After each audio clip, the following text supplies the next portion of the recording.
হয়, মই বৰ্তমান উপস্থিত আছোঁ বৰ্তমানৰ ডিমৌৰ সমষ্টি আৰু পূৰ্বৰ থাওৰা সমষ্টি ইকৰাণীত। উপনিৰ্বাচনত মুখ্যমন্ত্ৰীয়ে ঘোষণা কৰিছিলে যে শিৱসাগৰত যিখন মেডিকেল কলেজ স্থাপন হ'ব, সেইখন তেতিয়াৰ ডিমৌ থাওৰা সমষ্টিত স্থাপন হোৱাৰ কথা ঘোষণা কৰিছিলে। আৰু তাৰ পাছতেই এতিয়া থাওৰাৰ ইকৰাণীত সেই মেডিকেল কলেজৰ কাম চলি আছে। মোৰ পাছফালে দেখিছে এই যি মেডিকেল কলেজৰ কাম চলি আছে, আৰু তাৰ কাষতেই এখন কেঞ্চাৰ হস্পিটেলৰ কথা কৈছিলে। সেই কেঞ্চাৰ হস্পিটেলৰ কাম তীব্ৰ গতিত আচলতে যুদ্ধকালীন প্ৰস্তুতিৰে এই দুইখন মেডিকেল কলেজৰ কাম, এখন কেঞ্চাৰ হস্পিটেল আৰু এখন মেডিকেল কলেজ, দুয়োখনৰ কাম ইতিমধ্যে চলি আছে। যি সময়ত মুখ্যমন্ত্ৰী আচলতে উপনিৰ্বাচনত যেনেদৰে ঘোষণা কৰিছিল আৰু তেনেদৰে ঠিক সেইদৰে কাম ইতিমধ্যে চলি আছে। আমাৰ সৈতে ডিমৌৰ পৌৰপতি পল্লৱিতা বৰুৱা গগৈ বাইদেউ উপস্থিত আছে। মই বাইদেউ আপোনাৰ ওচৰলৈ আহিছোঁ। কিমান কাম কেনেধৰণে দেখিছে, কেনেকুৱা দেখিছে? নমস্কাৰ। প্ৰথমতে মই আপোনালোকক ধন্যবাদ জ্ঞাপন কৰিছোঁ। আমি যোৱাৰ উপনিৰ্বাচনত মুখ্যমন্ত্ৰী ডাঙৰীয়া যেনেদৰে আমাক কথা দিছিলে যে ডিমৌ এখন হস্পিটেল মেডিকেল কলেজ আমি স্থাপন কৰিম, ঠিক তেনেকৈ এতিয়া যেনেকৈ কথা দিছিলে ঠিক তেনেদৰে কামটো কৰি আছে। এতিয়া তীব্ৰ গতিত কাম চলি আছে। গতিকে আমি মুখ্যমন্ত্ৰী ডাঙৰীয়াক অশেষ ধন্যবাদ জ্ঞাপন কৰিছোঁ। লগতে আমাৰ এই সমষ্টি বিধায়ক সুশান্ত বৰগোহাঁই ডাঙৰীয়ালৈ অশেষ ধন্যবাদ জ্ঞাপন কৰিছোঁ, কিয়নো তেওঁলোকৰ তৎপৰতাত আজি আমি এখন মেডিকেল কলেজ পাবলৈ সক্ষম হৈছোঁ। আৰু আমাৰ ডিমৌবাসী হিচাপে আমি আজি গৌৰৱ অনুভৱ কৰিছোঁ, কাৰণ আমি ইমান ওচৰতে এখন ইমান সুন্দৰ মেডিকেল কলেজ আৰু কেঞ্চাৰ হস্পিটেল পাবলৈ সক্ষম হৈছোঁ।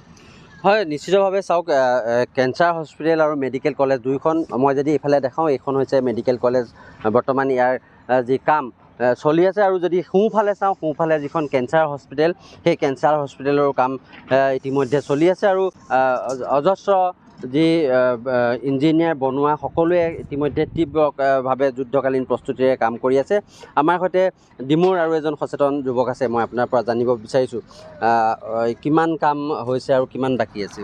এতিয়া প্ৰায় বহুতখিনি কামেই হৈছে, যিহেতু আজি কথামতেই কাম হৈছে। এইখন চৰকাৰৰ দিনত আগতে আমি দেখা পাইছিলোঁ যে আধা হিলা কৰিয়ে আমি কামবিলাক সামৰি থয়। এতিয়া আমি নৰেন্দ্ৰ মোদী চৰকাৰখন, আজি জনপ্ৰিয় মুখ্যমন্ত্ৰী হিমন্ত বিশ্ব শৰ্মা ডাঙৰীয়াক আমি ধন্যবাদ জনাব লাগিব।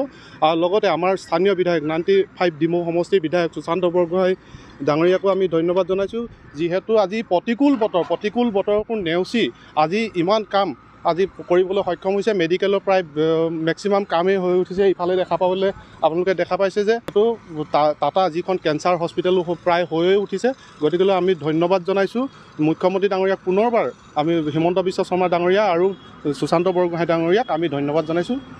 হয়, এটা কথা ক'ব লাগিব যে আজি বতৰ যথেষ্ট বেয়া, বৰষুণ দি আছিলে, কিন্তু তাৰ পাছতো কিন্তু কাম ৰখা নাই, বনুৱাই কাম কৰি আছে। মই দেখুৱাইছোঁ চাৰিওফালে যদি বোকা দেখে, তথাপিতো কিন্তু এইসকল লোকে তেওঁলোকে অতি সোনকালে হয়তো নিৰ্দেশনা আছে যে হয়তো খুব সোনকালে এই যি কেঞ্চাৰ হস্পিটেল, টাটাৰ কেঞ্চাৰ হস্পিটেল আৰু মেডিকেল কলেজৰো কাম সমান্তৰালভাৱে চলি আছে।